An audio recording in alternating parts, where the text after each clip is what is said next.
Thank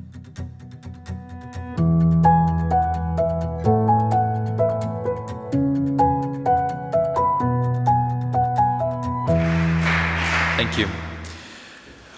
I want to, before I really launch into it, be clear that the title of this talk, right, as you know, this is not, you're clear already on this part. The title of this talk is Created for Greatness, the Power of Magnanimity, or something to that effect. I forget the exact words.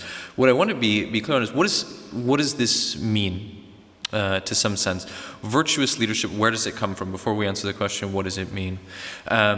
The concept of virtuous leadership really is millennia old in sense of the virtues, right? You're familiar with Aristotle and you know his development out of articulating about the virtues. You've read the Ethics, or at least you're familiar with the Ethics.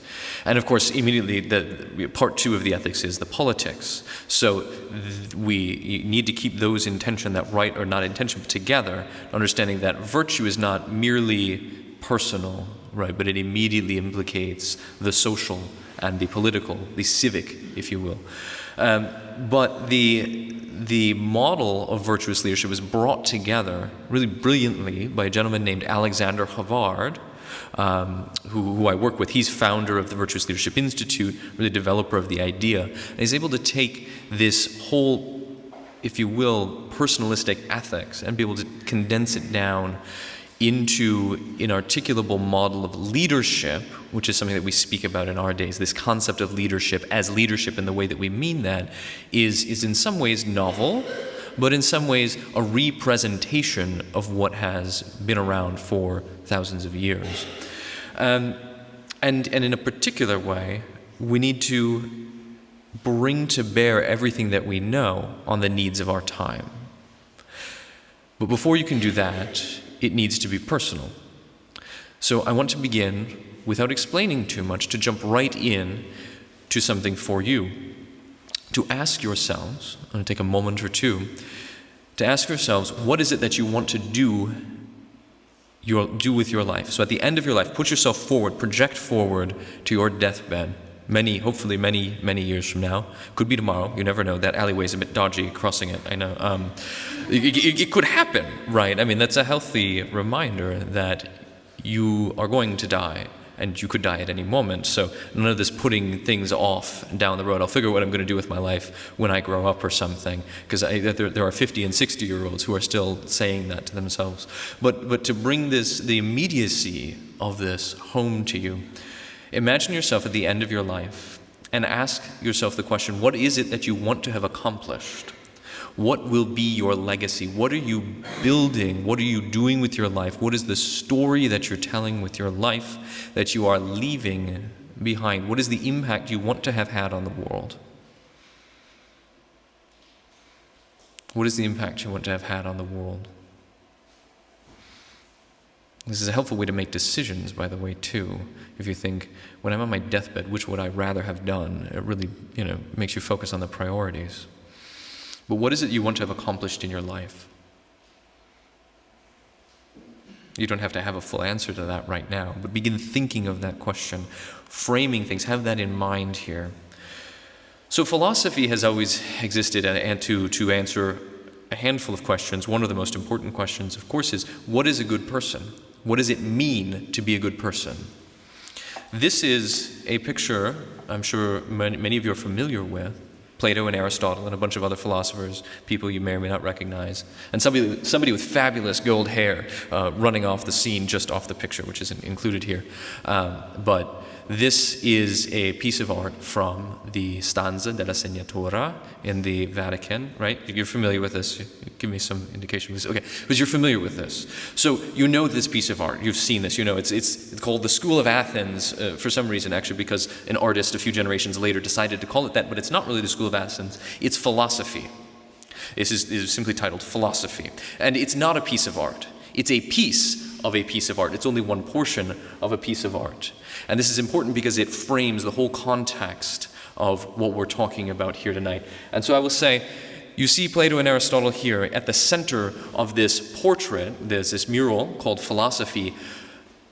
It's on a wall in the room if you haven't been in the room. So here we are. Let's kind of put ourselves in here. It's on this wall here. Beside it, and I get these two confused, but one of them is jurisprudence, and the other one is the arts. It's Mount Parnassus, right, with Plato and the Muses there. Or not Plato, excuse me, with Apollo and the Muses. Plato's behind me looking over my shoulder. With Apollo and the Muses on the wall. And here we've got philosophy. Exactly opposite philosophy is theology, often called disputation on the Eucharist, or the disputa or something. Again, it's a silly name. It's theology. And so we've got something representing philosophy and something representing theology. Now, we see here with Plato and Aristotle, for the record, Aristotle's the one in the blue robe, Plato's got the red. Plato is pointing up. Plato is pointing up at the heavens. He's holding a book. He's holding the cosmological one. I can't remember. That was going to slip my mind. Timaeus, thank you. He's holding the Timaeus, and he's pointing up in the heavens. He's pointing to the cosmos, and we see Aristotle. Aristotle's holding the ethics. Aristotle's holding the ethics, and he's pointing forward. He's pointing forward. Actually, when you're standing in the room, he's pointing right at you. And we see this. There's this overlap between the two of them, between Plato and Aristotle. You see this kind of yin-yang, flux between their two robes, the red and the blue matching there, as they point through. And you've got this bringing together, this harmonizing of the macrocosm and the microcosm, the universe, the society, the world, and the individual person, right, represented by each of these two philosophers. And they're brought together and thrown outward directly towards you, because the ethics is about what it means to live as a good person. What does it mean to be human, right? What's the rule book of being human? And he's pointing out this way. And he's pointing to you, but he's also pointing beyond you. Because what is exactly opposite this image? This image is faced with the image of theology. And if you were to take as a vanishing point, and it is, and the vanishing point on this mural is that center point where the two of them intersect, where Plato and Aristotle intersect, where the individual person and the macrocosm, the heavens, the world, and all of creation intersect. Here is the vanishing point. And if you took that and you expanded it out, like in the shape of a football, right, the shape of American football, kind of conical, and then coming back together on the opposite wall in theology, the exact mirror image vanishing point is in the Eucharist. So you've got the saints and theologians all standing around in the heavenly court up here, and there's the altar, and they're kind of pointing, and there's that guy with fabulous blonde hair pointing like, oh my gosh, look at this. And he's pointing up there, right? And you see it, and you follow him, and he's pointing, and right on the altar there is the Eucharist and a monstrance right there. The union of God and man, right? The perfect man, perfect God, Christ, the summation of everything. They're intimately connected because it's one piece of art. You see throughout this whole, it's the whole of human life, the whole of human culture brought together. And the Eucharist is the vanishing point and the summation, the culmination of everything. But the virtues are here in the natural realm. So when we're talking about the virtues, there are the theological virtues, the virtues that come from come from heaven. They pertain not just to God, but coming from God. The linguistic difference isn't there in English. I'm familiar, but you get the idea. But the other virtues that we talk about are natural virtues. That means they are something in us as human beings. They're written into our nature. They're the sort of, I would say the operating manual, but an ethical book isn't a legalistic treatise, ethics properly speaking. It's about what it means to be a human being. So the answer to the question of what is a good person is essentially, a good person is somebody who is good at being a human person.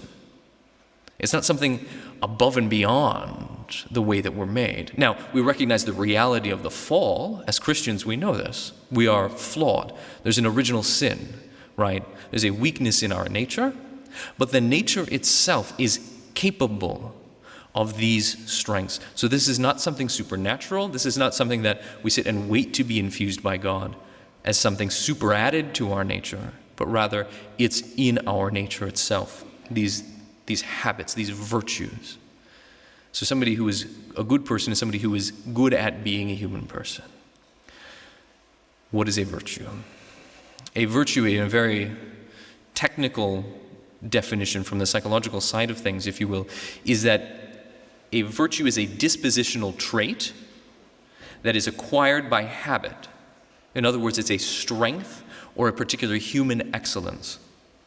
So let's break apart each one of these here for a moment. Excuse me. A virtue is a dispositional trait. That is, it's a trait, it's a characteristic that you have. It's dispositional, so it's a trait, it's something that perdures, it's something that is consistent, essentially. there's some fluctuation, but the idea is that it's not a one-off a behavior that you have. It's a trait. It's dispositional in that it shapes you the way that you then approach other things. It disposes you towards a certain way of being in the world. It's a trait that disposes you to behave in a certain way with some level of consistency. It's not something that you're born with. It's not part of your personality type. It's not your temperament, it's your character, it's something that you've acquired. We acquire these dispositional traits called virtues by habit, by doing actions, repeated actions of a similar sort, right? And so you need for that both the knowledge and a model to follow, a model to imitate, and the opportunity to then exercise that virtue, to participate in this skill. The original word for virtue, virtus in Latin, means a force, a strength, like a force of gravity, right? Power, strength in that way.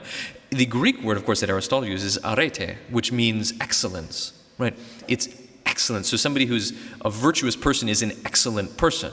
Aristotle and others mention in the same breath talking about a virtuous person, and they talk about a virtuous knife, right? What is a virtuous knife? It's a knife that's good at being a knife. It's strong, sharp, and it gets the job done.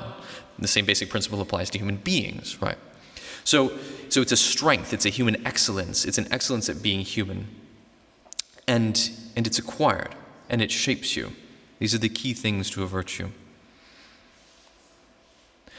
So what are the virtues of character? You're familiar, of course, with the 4 cardinal virtues. These are the 4 basic virtues. An interesting thing about these is that from a psychological perspective, that is to say developmental perspective, since we're not looking at an abstract treatise on the virtues, but rather the practical application of that knowledge into actually developing virtue, which is of course what Aristotle wrote the ethics for in the very beginning. He says, Nicomachus, if this book isn't to actually help you become virtuous, there's no point in writing it, right? So it's not there to be studied, it's there to be applied. But the 4 cardinal virtues are the 4 basic virtues. They function more like, it's helpful to understand them as being more like muscle groups, if that makes sense. So rather than an individual muscle, because virtue is a strength, right? Let's use the analogy of muscles. So the virtue of prudence is not a muscle, but it's a set of muscles. The virtue of fortitude is not a muscle, but it's a set of muscles. And how do you strengthen a muscle? By exercising, right? You have to get into the gym and exercise. You need to train. Another helpful thing, we talk about a piano virtuoso, right, to put it in the context of skills, is that somebody who is extremely skilled at playing the piano, you got there because they practiced, because they did some very basic exercises and progressively got more complex, and they developed an artistic finesse in playing the piano expertly. This is the exact same pattern of developing the virtue, in developing moral virtues, is that you start with small things and you grow and you become a virtuoso or virtuosa. This is your moral life. Should be like learning how to play a piano and becoming a concert pianist, or whatever is useful as an analogy for you, but I think you get the idea. So the 4 cardinal virtues you're familiar with. The virtue of prudence is the habit of making the right decision. So remember, these are habits, these aren't values. An important thing to mention is that virtues and values are distinct in the same way that a map, if you're going to sail at this, if you're going, if you're in these, 17th or 18th century and you're going to sail at sea, and you get on a boat, you need a map and you need to know how to read the stars, and you need the stars. Virtues and values are distinct and different in the same ways that the map and the stars are. Values are good. By definition, value is just the thing that you hold as important, the thing that you value, right? Which can be often subjective, but values are something that are out here. Values are safe. They're out here. They don't implicate you personally. They're helpful in the same way that the stars are helpful for navigation. They're out there, but they say nothing about my capacity of actually getting the ship from port to port. That's the virtue, the skill in actual sailing. So the virtues also implicate you personally. If you tell me what your values are, you've told me nothing about yourself. But I can see your virtues or lack of virtues in the way that you live, in who you are. Because not just what you do, but who you become, because these things are your identity. So the virtue of prudence is a habit of making the right decisions. each of the cardinal virtues has, each of the main virtues have essentially two dimensions to them. You might say a contemplative and an active side to them, although that's not strictly a fair way to categorize it, but two dimensions to each of the virtues. So prudence, habit of making right decisions, consists in deliberation, but also decision. Right, somebody who sits and ponders and deliberates and tries to figure out all the details and planning and decisions and weighing the costs and benefits of this, that, and the other thing, but never actually decides, is not prudent. They're lacking prudence. Prudence has this element of decisiveness. It's not just weighing the options, but then making a decision and following it through. So under the side of deliberation, we see that it's important to look into reality and to search for the truth. It's also important not to lie to yourself. We have an amazing capacity as human beings to deceive ourselves, right? So not to lie to yourself and not to merely follow cultural trends, doing things because everybody's doing them. That's the way things are done around here. But also seeking advice from others and developing the skill of how to sift through that advice. Because of course, now with these things, you have all the advice you could ever want at your fingertip, more than you want, because you're up until 2 a.m. arguing with people over that advice, right? Or seeking out more information. And you can I can look up anything I want and find an answer that will fit what I want it to be, right? I mean, you can find these things. And so what do you do with so much information? It's just absolutely overloaded. You need to develop the skill of being able to sift through all the data that's being pumped at you all the time to discern what is the real signal and what is just background static, what is just noise that doesn't even need to be paid attention to. And then decisiveness, decision, that side of it, is to not expect certainty where it cannot exist. Not to expect certainty where it cannot exist. Some of you, oftentimes, when you're trying to make a decision, you wait till you know 100% all the things about the thing and what's going to happen. Well, guess what? You can't see the future. Nobody can. And you will never, ever know all the details because you're not omniscient, right? And you haven't been around for all eternity watching what's been leading up to this moment with everything that could possibly be involved in it. I mean, you'll never know all the details. You just have to make a decision. So not expecting certainty where it can't exist. In other words, like real life. And then overcoming your fear of mistakes. Overcoming your fear of mistakes. And also then to enact your decisions with dispatch. That is to say, there are some kinds of people, and you know who you are, where you've made a decision, at least you, in your own mind, you believe, in your own self-reckoning, you have made a decision.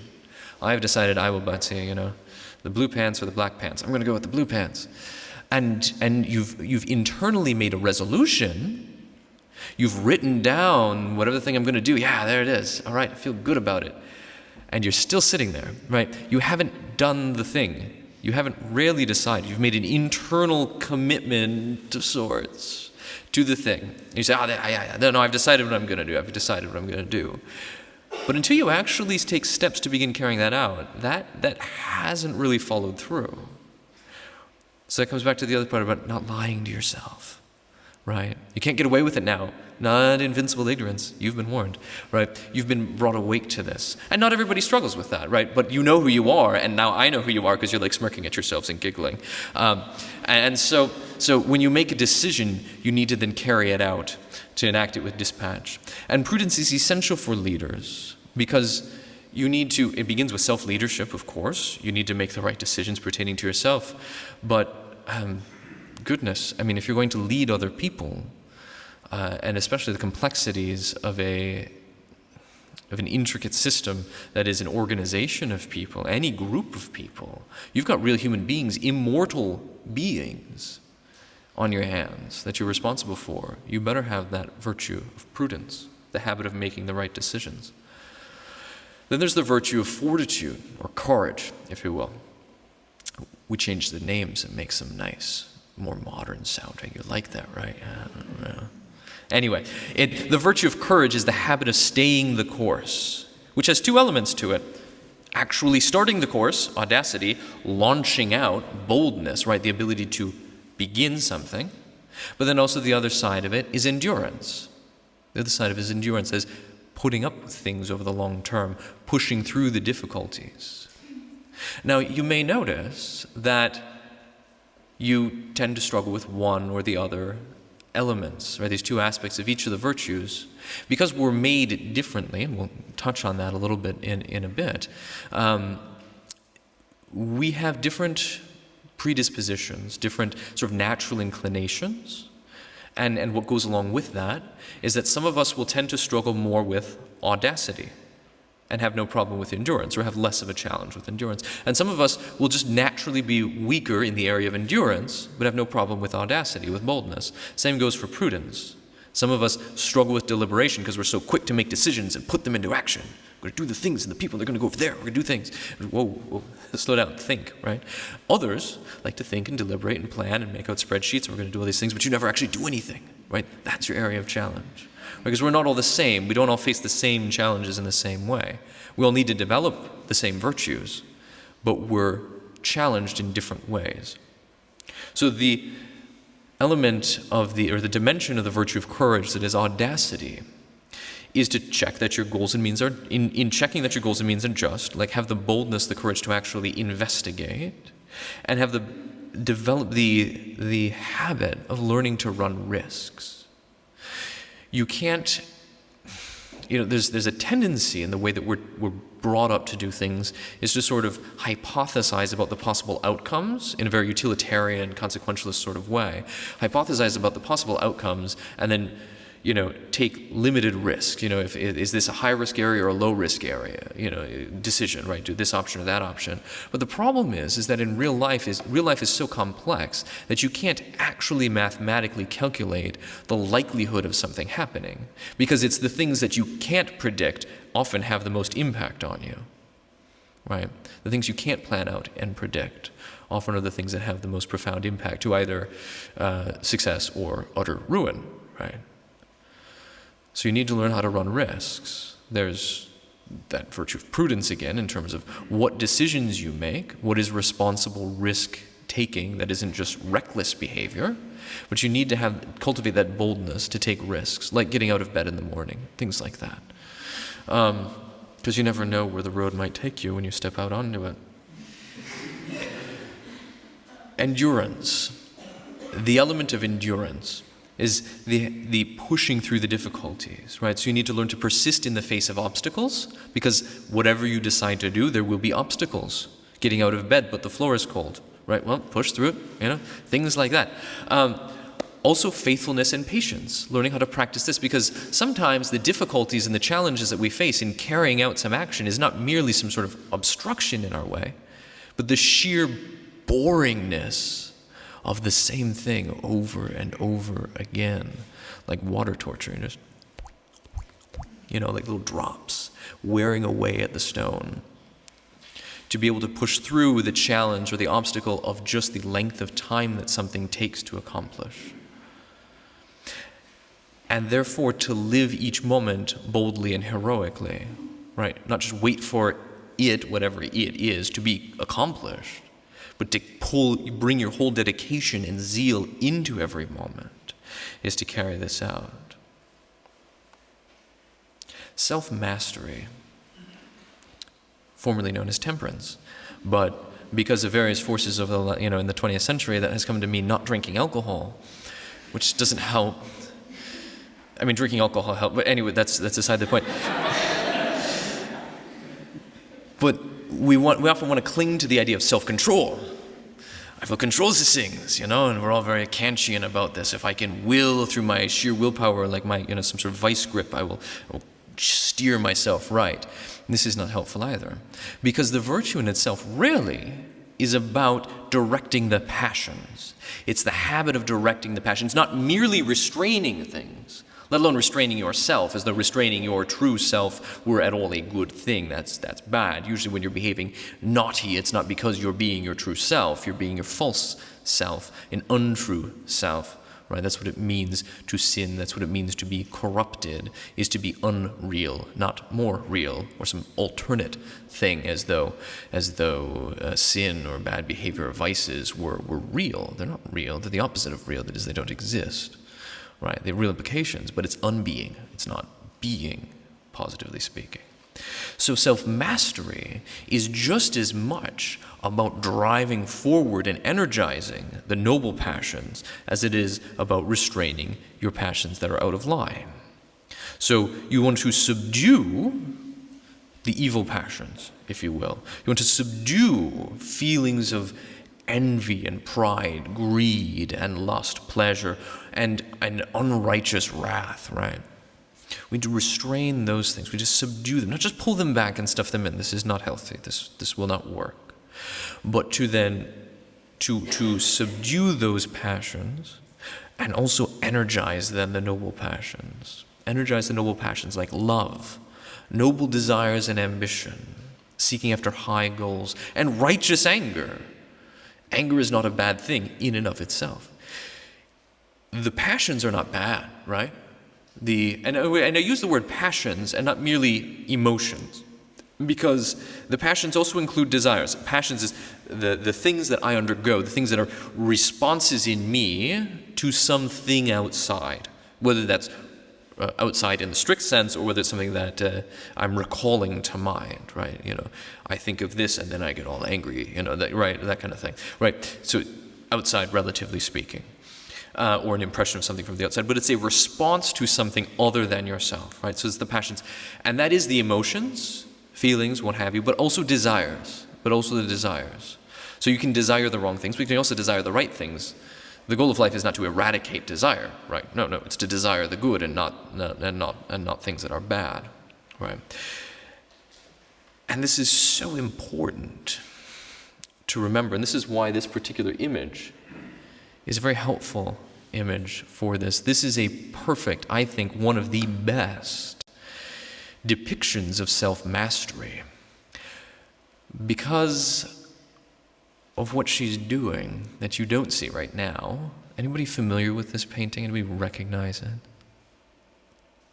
It's Judith cutting off the head of Holofernes.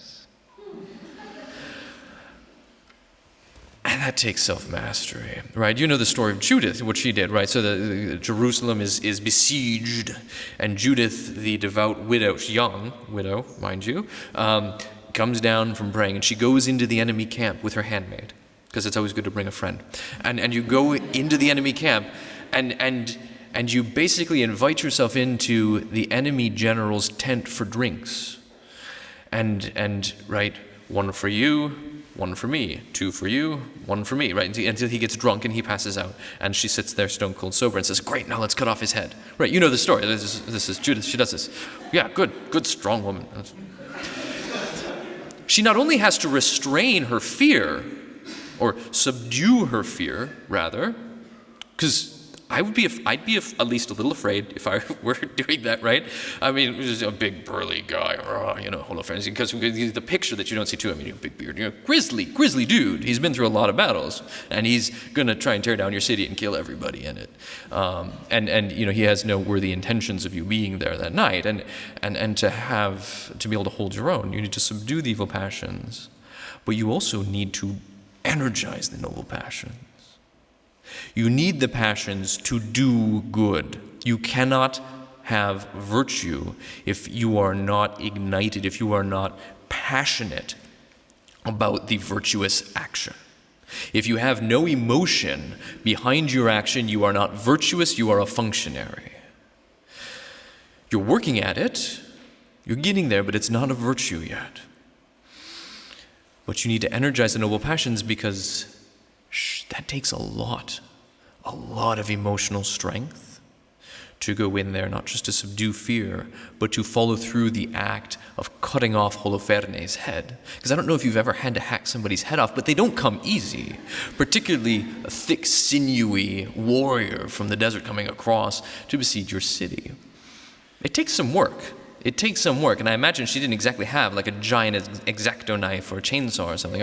Like you've got to go at this, and you see in the image that she's sawing in many effects, and to carry through. Because one hack, you think, okay, if it's just a quick swipe, that doesn't take. Well, great, I can do that. I'll get over it. But it's gross, but we'll do it. We'll be fine. But to carry through the energy, the emotion that is required to do things that are necessary, that are good, but are unpleasant and difficult. You need the passions. This is why you need self-mastery and not merely self-restraint. You need to be able to energize the noble passions. Justice. Justice. Give the habit of giving to each person what is due to them, what is due to him or her. This entails an element of communication and an element of the working for the common good. Now, what is due to each person fundamentally at the very beginning, at the very least, is the truth. You owe to someone the truth. And thus, you need to practice truthfulness, sincerity, and simplicity. Right? Truth can just as much be lost in complex, phrases, lots of words with saying very little, just as much as it can by a lie. Simplicity. And also empathy and friendship, cheerfulness, love and mercy are all part of the virtue of justice. Friendship is part of the virtue of justice. Cheerfulness, empathy. An interesting thing about the choice of the word communication here, particularly, is that this slide was originally written in Russian. Now, I don't speak Russian, but Alex Havard, who developed the system, lives in Russia. And the word he told me is, he sometimes put the original English translation was communion, because, as I understand, the word for communication and the word for communion, общение, is the same word, which makes sense when you think about it. And you think, well, communication, okay, I kind of get how that fits with the virtue of justice, but let's go deeper here. How is that connected to empathy, love, cheerfulness, and mercy? At a very basic level even of communicating with another person, I'm communicating with you right now, and you are, some of you more than some of you less, are communicating back with me. And in this communication, there's a mutual interpenetration that's happening, right? We talk about this at a metaphysical level, union of persons in an intersubjective nexus and all this. If you're into Hildebrand or you get that, you're familiar with that terminology. Wow, that sounds great. I love personalism. But in raw technical communication, what is happening? I am speaking at least at you, if not to you. I'm speaking at you, and you're able to hear me through magic. Because somehow, follow me here. Somehow, there is an idea, I guess here, because that's what we're conditioned to point to, or here, or maybe it's in my pinky. I don't know where the idea came from, but it's there. And it moves the parts of my throat and my mouth where I breathe out and shape my mouth and my tongue and teeth and lips in a certain way that projects, I guess, air that moves other molecules that go in some sort of wavelength we call sound. And these things move and these particles hit and they bombard your face and other things. Eventually some of them penetrate. And even with and then you add this to the whole mix. I do not understand how this works, but it takes it in and then somehow now it's spewing my words out of that black box over there as a speaker. And somehow that's coming in and it's penetrating into your ears. And it's coming in, these particles are hitting you and vibrating your eardrum, and somehow that's awakening some signal. And I say red apple or something, and you're like, oh, a red apple, and you picture it. And you're seeing what I'm seeing, at least in some way. The thought that was here somehow found a way to crawl across space and time and multiply into all of your little heads too.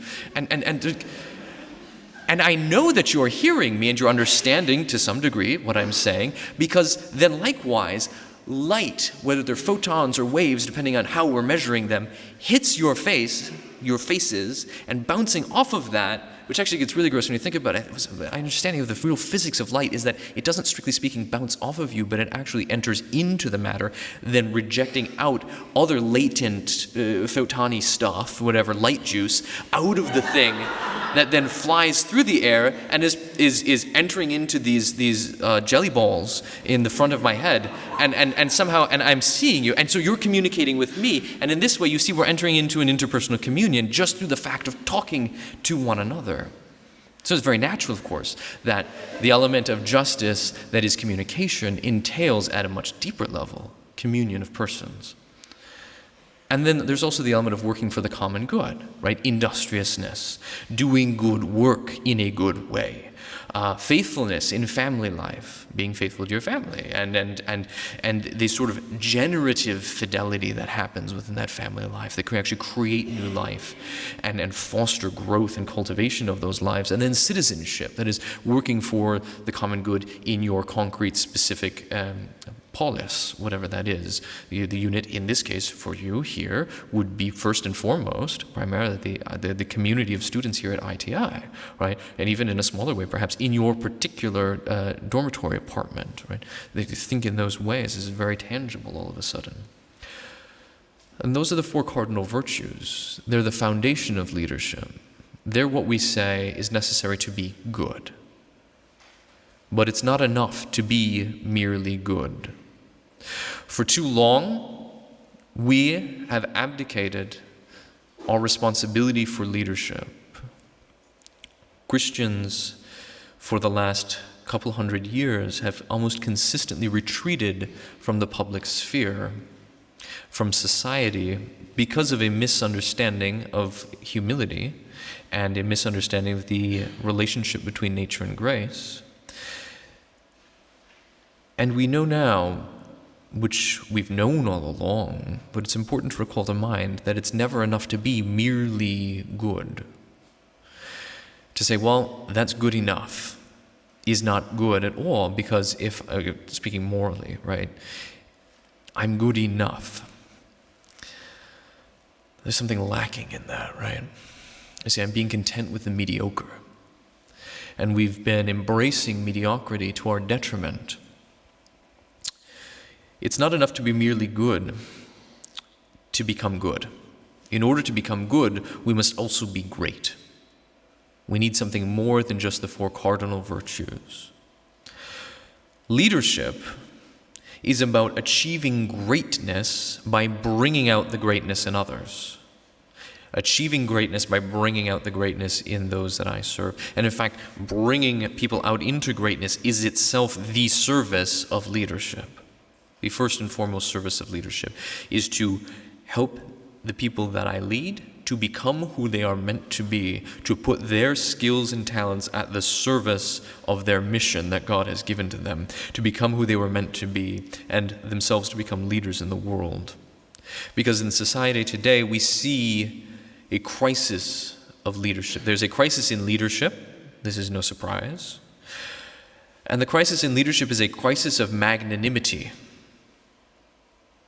C.S. Lewis writes in The Abolition of Man about the concept of men without chests, without heart.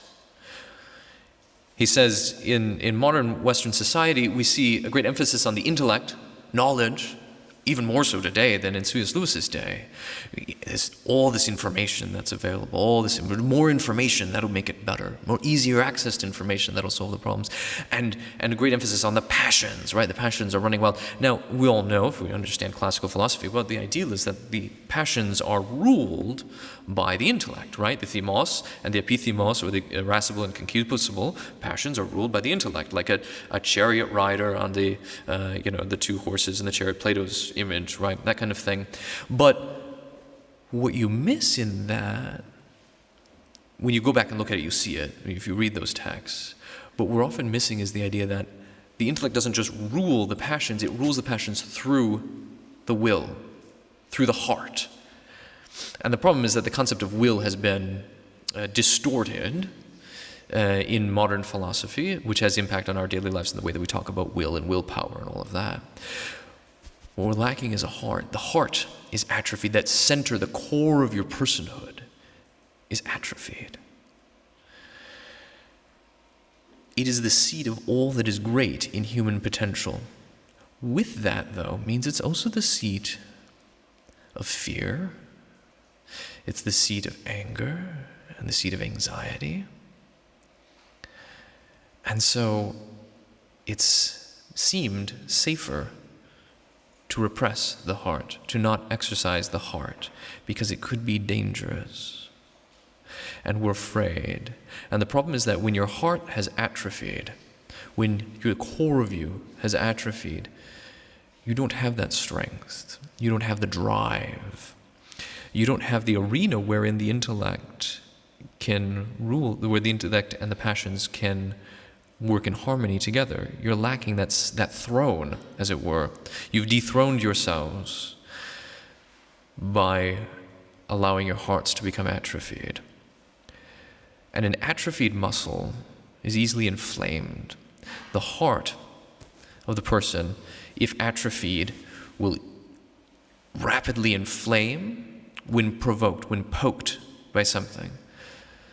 So we see in society cynicism, deep existential anxiety, and a dragon sickness. It was called dragon's blood by some of the early church fathers. The idea of this slightest provocation, a spewing forth of wrath and rage at whatever it is, and to destroy the town, everything. Somebody stole my gold cup that I didn't know I needed until right now when I missed it, right? It's just like the summary of The Hobbit, right? The story from Smaug's perspective. But you understand, you see this, right? You see this. You don't even remember what the provocation was anymore, but we see this daily. Something has come up and all these people are very angry, and if you're not enraged, you're not paying attention, something like that.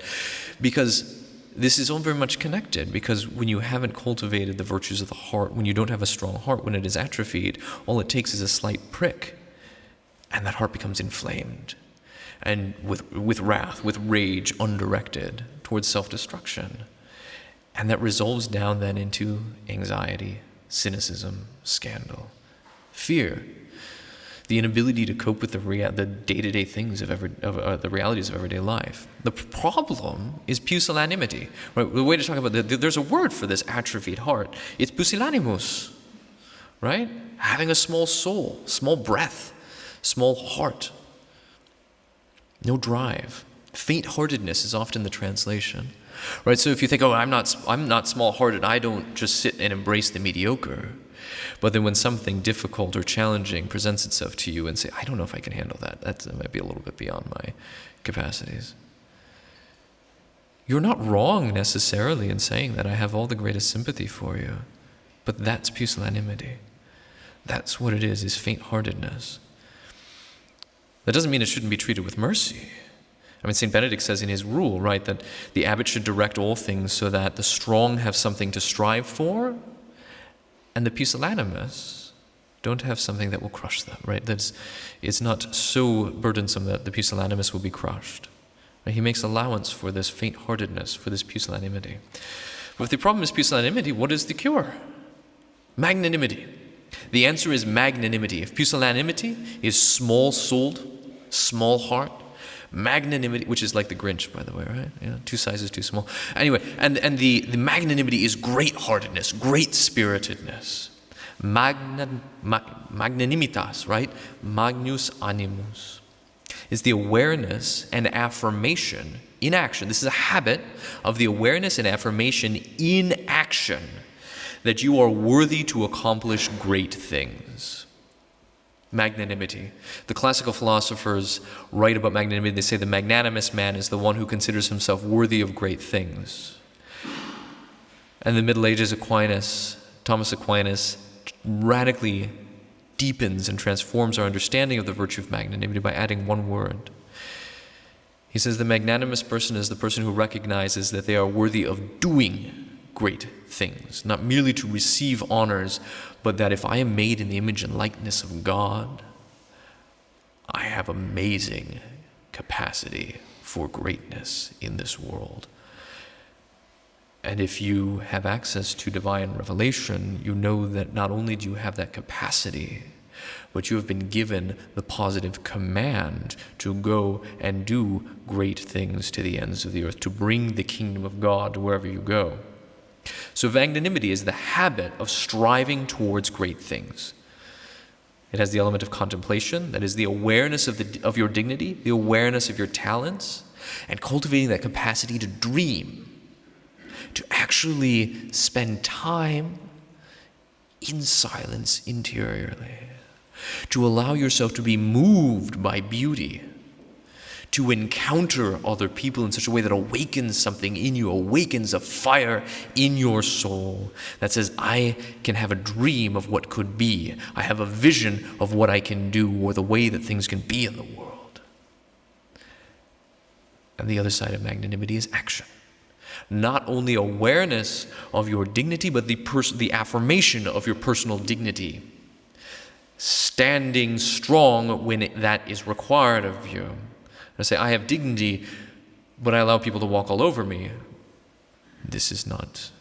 You need to affirm your awareness of your personal dignity. You have to affirm your strengths and your talents. Not just be aware of them, but now put them into action. Become aware of your strengths and your talents and do something with them. Don't just bury them in a little, in a little napkin into the ground, right?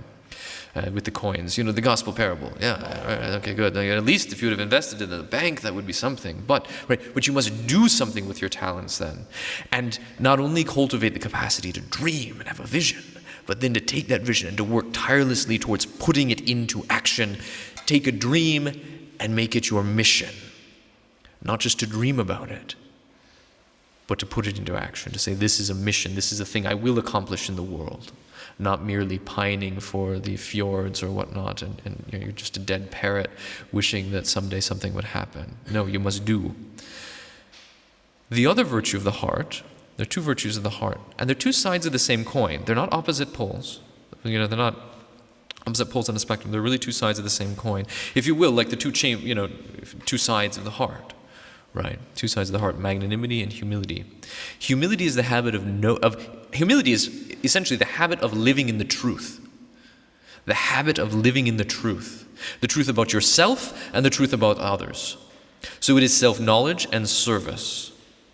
Self-knowledge, the awareness of our createdness, the awareness of our flaws, the awareness of our dignity, and the awareness of our talents. This is all humility. Flannery O'Connor, the great Southern American Catholic author, once was at a conference, and she's famous in her own day for being a writer, and so they asked her finally, so Flannery, why do you write? What brought you to this? It's a question you might ask, right? Why do you write? And she said, well, the answer is very simple. I write because I write well. I'm good at it. And her audience was shocked and appalled at this hubris, at this lack of modesty. The lack of modesty, which of course is absurd, because none of them would be there if she was a terrible writer, right? They're all there precisely because she is good at writing. And modesty, in the way that we mean it in English since, sort of Victorian era, is not a virtue. Modesty is a necessity for certain people who do not have the virtue of humility so that they are tolerable to be around. Humility is a virtue, knowledge of yourself, and then serving the others. So it's the capacity to see in the other person the fingerprint of God, to see in the other person then the image of God, to serve the person because I see them in God and for who they are, as another incommunicable mystery of self, another I, right? I am a self and you are a self in a way that I can never fully grasp, and I serve you in that. So we see that the four cardinal virtues are the place. If you have the four cardinal virtues, we can say that that is integrity. The virtues, habits of excellence of the intellect and the will. The heart, the essence, the substance of what leadership is itself, is in fact the virtues of magnanimity and humility in practice, put into action as a way of being. They are the essence of leadership. The four cardinal virtues are the foundation of leadership. They're necessary, but they do not constitute leadership. They are not sufficient for greatness. You would say, well, they're sufficient for being merely good. Yes, conceptually, but in practice, when you just aim at being really good, it's not enough. You need magnanimity and humility, and all of that is underwritten by the footings, the root foundation, that part of a building that's buried deep into the ground of foundational humility, that's self-knowledge and self-awareness.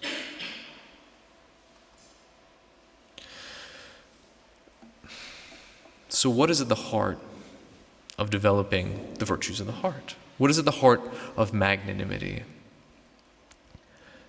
That is to discover your mission. All the virtues you work on by practice. Magnanimity, humility work a little differently. Because if I said earlier, if the four cardinal virtues can be thought of as like muscle groups, so like upper body strength or, leg strength or something like this for justice and fortitude or something, right? They're composed of different muscles, and you do certain kinds of exercises to strengthen those kind of muscles. Well, if magnanimity and humility are the virtues of the heart, they are, the heart you exercise differently, right? Aerobic exercise versus anaerobic exercise. They're two different kinds of things. So you take a different approach to developing magnanimity and humility. The principle is still the same, progressive exercises of increasing difficulty to improve and grow stronger. But humility and magnanimity, because of the virtues of the heart, the virtues at the core of your personhood, play in a different way, if you will, in the world. And there's, with these virtues, especially magnanimity, a unique relationship with beauty. A unique relationship with beauty. And one of the most beautiful things to you, sort of existentially, is to live out, you could say this in an abstract way, one of the most beautiful things to you is your life well lived, right? Is your life well lived. And what that means is to live out your mission, to discover what your mission is, and to find that daily fulfillment in living it out, to be able to carry out your mission. And so you must find out what your mission is in order to put it into practice, not just to write it down on a paper and keep it safe, keep it secret. No. It's not like something else that you might write or that you might read. Those books are safe. This is like the never-ending story. This book is not safe. It's not a safe book. And most of you are too young to have any concept of what I'm referring to. And if I told you to go and watch that movie from the glorious era of technology known as the 1980s, you wouldn't make it through the first scene. The special effects are special needs effects. But the story's a book first. A book in German, actually, if I'm not mistaken. I highly recommend it, at least the English version, because that's probably what you can read.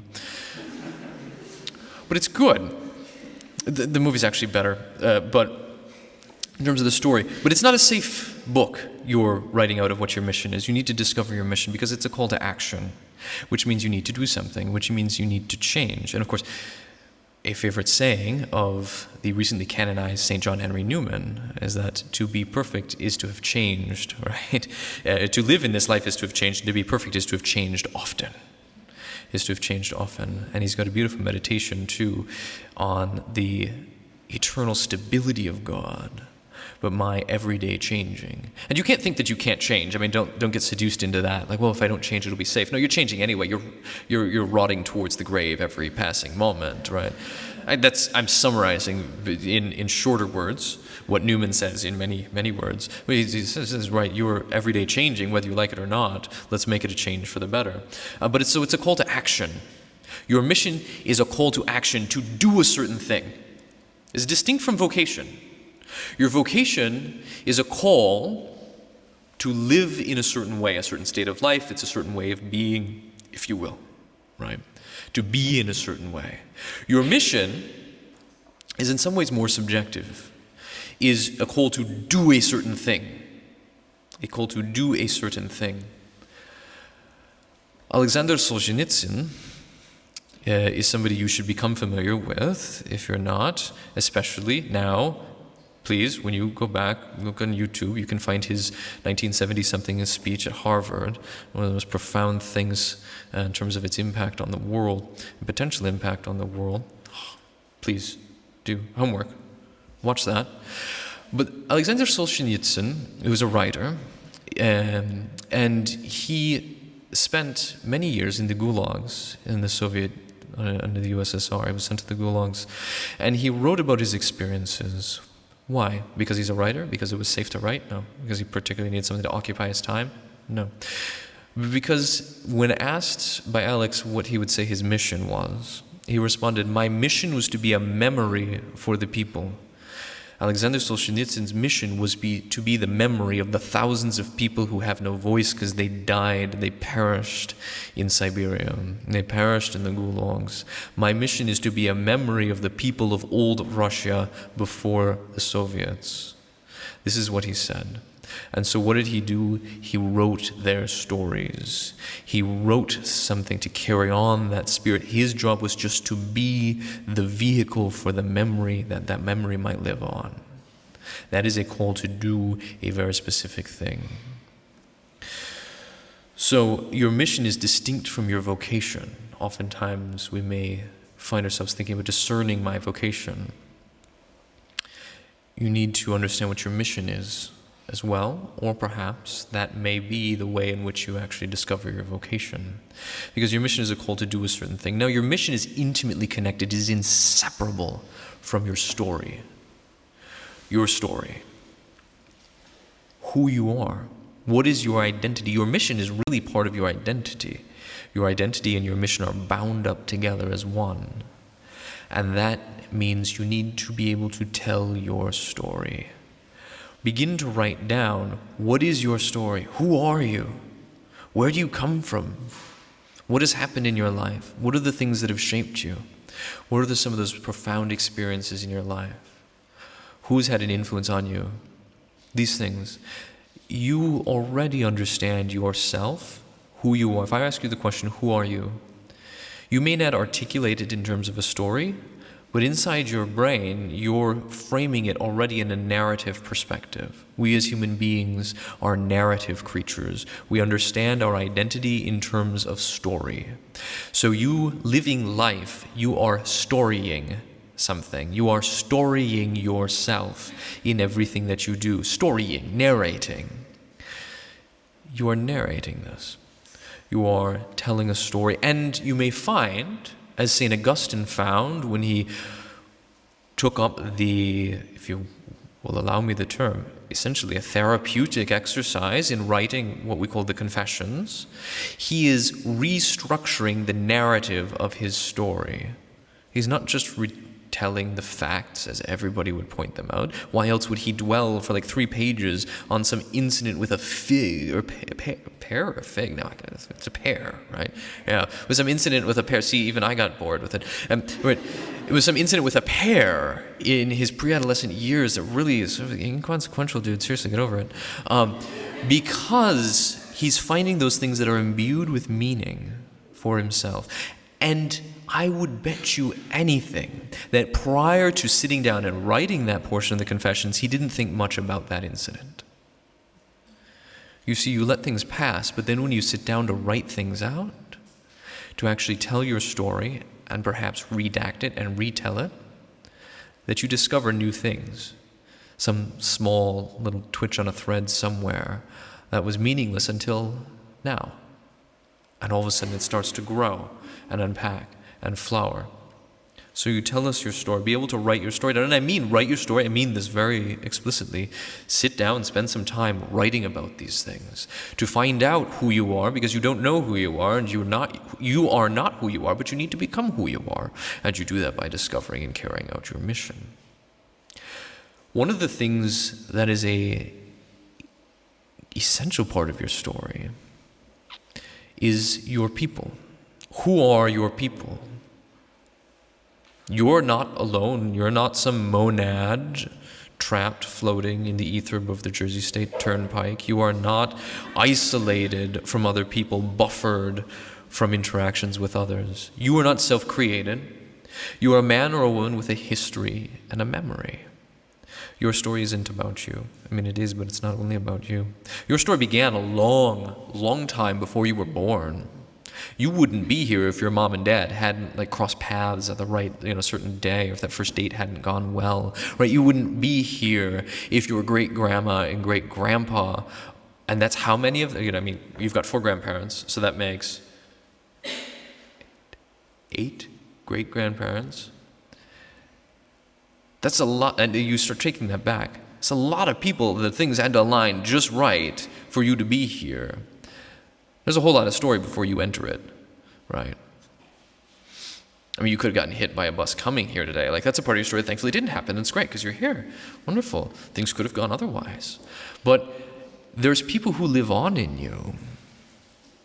Many of you are Americans, and many of you are not. I myself grew up in America. I live in America, so I can't speak to other contexts. But I can say, and I'm sure the principle is true, I just don't know the historical particulars. But by way of illustration, you as Americans, the Americans, only were born where you were born because some crazy people who were about your age or younger had one motivation or another to hop on a boat and go across the Atlantic to someplace they don't know, possibly with family, possibly to meet family they hope they run into, because it's not like they could just call them on their cell phone and, open up WhatsApp and all that. No, to launch into the unknown and establish a life where otherwise they didn't have a life. And you are in many ways, and this is true of all of us, you are the fruition of the hopes and dreams of aspirations of these people long dead. And they live on in you.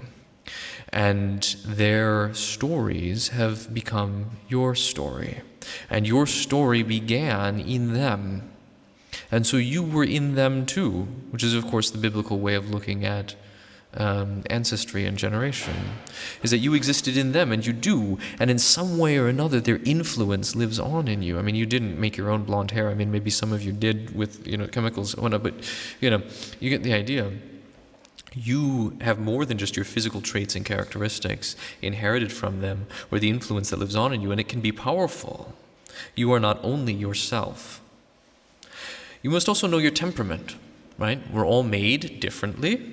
Fundamentally, we are the same. We are human beings. Let's get that straight, because that is often not straight. It's very confused. We are human beings first.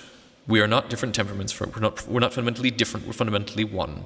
And human beings, of course, come in two general varieties called male and female, right? And sort of within that, there's ways in which we are, we can talk about the classical temperaments, of biological composition, the way that you are made, certain natural inclinations that you have, without getting too far into those details just now. Recognize that that's there, and you must understand what your temperament is, because your temperament comes with certain strengths and certain challenges. By nature, in other words, another way to speak of it is to say, by nature, some people have an easier time with, some people are more prone to be action-oriented. By nature, some people are more prone to be idea-oriented. By nature, some people are more prone to be socially oriented, and some people are more prone to be peace and stability-oriented. Right, that's just that. And consequently with that, some people by nature are going to struggle more with humility than others. Naturally, that is a weak area for them. Some people are going to struggle more with audacity, with boldness than others. And some people are going to struggle more with magnanimity. And others are going to struggle more with endurance, sticking with the same thing even though it gets boring. Right, that kind of thing. So we all have different challenges, but also with your temperament comes different sort of things that you're naturally more inclined to than the person next to you, for instance. And to recognizing that this is also a gift and a talent that I can use to put at the service of others in carrying out my mission.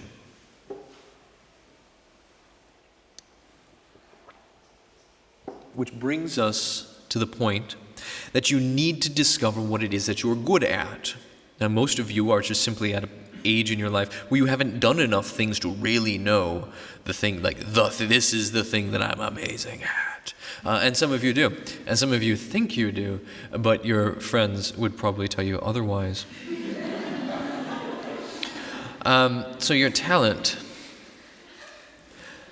Discover what those things are that you are naturally good at. Cultivate those. Learn to serve others with those in carrying out. Use that to carry out your mission. In trying to discern what your mission is, if you have no talent for art, it's probably not to be an artist, right? There's a lot of people who could heed that advice who would be all better for it. But likewise, those of you who are good, maybe you should do it more, right? Spend more time at that and less at other, what for you are frivolous things. like party planning or something, but maybe somebody's better at the social gathering thing, and that actually gives great life to them, and they're able to create these wonderful experiences for people. Do more of that. Serve people in that. If you're naturally idea-oriented, you have the capacity, like if you have more of a melancholic temperament, you've naturally got a gift to be able to see a vision for how things could be better for the true, the good, and the beautiful and noble, and you need to begin to communicate that to others. Really hone that vision for what could be. If you have more of a choleric temperament, you've got a great capacity for putting things into action. Help translate those dreams into action to organize people, to get them done. If you have more of a sanguine temperament, you're socially oriented and you've got this natural capacity to organize people around this thing. And you show up and people like a Disney princess, like animals just flocking to, like people flock to whatever cause you get behind because you're just so enthusiastic and charismatic. Great, you can serve to accomplish great things by getting people excited about the right things. And if you're phlegmatic, you bring a beautiful ability to be unwavered by almost anything, and a certain rationality to bring balance to something to ensure its support over the long term. Like, hey guys, a road trip was a fun idea. We're going to run out of gas, right? We need to stop and make sure that you've got a full tank. That kind of stuff. Like, there's ways that you can then carry out that mission. And then, with the idea of, and a corporate, I mean in the broad sense of the term here, a corporation, a group of people, right? A body, corpse, a body of people, is that an organization may have a certain mission, right? Many of you are going to enter some working field or place or whatever, some business, or whatever it is. You're going to be part of an organization. Guess what? You're part of an organization right now. Your students in it, some of your faculty and staff. You're in an organization now, and an organization often has a mission of some sort. And your personal mission, if you're in an organization, say if you're working in a company or a nonprofit or whatever it is, your personal mission should be at least aligned with the mission of the organization. And let's assume that the organization is out for good purposes, has a good mission, and is not nefarious and evil in some way. Let's take that off the table right away. Well, that your personal mission needs to be able to be carried out wherever you are. Your personal mission needs to be able to be carried out wherever you are. And so oftentimes in working with companies, with businesses, there is the question, well, what if my people discover their mission and it's incompatible with the work I want them to do here? That they're better off leaving then. They're better for you to help them to discover their mission and help them find a role wherein they can fulfill it. Maybe it's not the position that they're in right now, but they can find another position, or maybe they move on to someplace else where they're able to carry out their mission, and your organization is to continue to carry out its mission, because fundamentally the human is more important than the organization, right? Organizations, nations, states, these are not immortal. These things come and go rather quickly, right? These things come and go rather quickly. Human beings are not mere mortals. No, we go either the way of everlasting horrors in the end, or things that if you saw it today, you'd be tempted to worship, right? Divinization, sanctification, entrance into the kingdom of God. You become profound, but you do not die merely. You do not cease to exist. Human beings are immortal. Human beings have a much greater weight. Each individual person has a greater weight than any organization ever could. So your greatest work that you can carry out as a leader is, of course, helping the people that you serve to discover their mission. And leadership is a way of being. It is not a position, right? Leadership doesn't mean that you have all the power. No matter what your rank in society or place in an organization, you are called to be a leader. And that is to bring out, to achieve greatness by bringing out the greatness in others. And I want to then just close with something of a call to action. If I can bring this up, not pertaining to this specifically. But I would urge you to discover your mission. And a good starting point is to go back to that first question that I opened up with. And that is to imagine yourself on your deathbed and ask yourself the question, in that moment, what is it that I want to have accomplished in this life? Begin to think on that, and eventually you will begin to realize what it is that God has put you here, that has created you to do and to be in this world. And there is a, not famous in our day, but famous in his own time, Catholic bishop in the United States around the time of the 1870s, 1880s, 90s, who said something that was true of his day, and I think all the more true today, to an exponential degree, and that is the need in the church and the need in the world today, in this age, as in every age, but today as never before, is of men and women who will rise higher than others, who can see further than others, and who will take it upon themselves to accomplish far greater things than others. They need not be many. They never were many. But though the few, as they rise, they will bring with them the whole of humanity. Let that be the foundation of your mission. You are here not through accident, though chance, for some of you we might call it. It's not mere chance. You've been given an amazing privilege to be here at ITI. This is a time to go deep and to cultivate the virtues of character, to ignite you, to allow your heart to be ignited for greatness, to discover your mission, and to carry it out at the service of the church and the world. Thank you.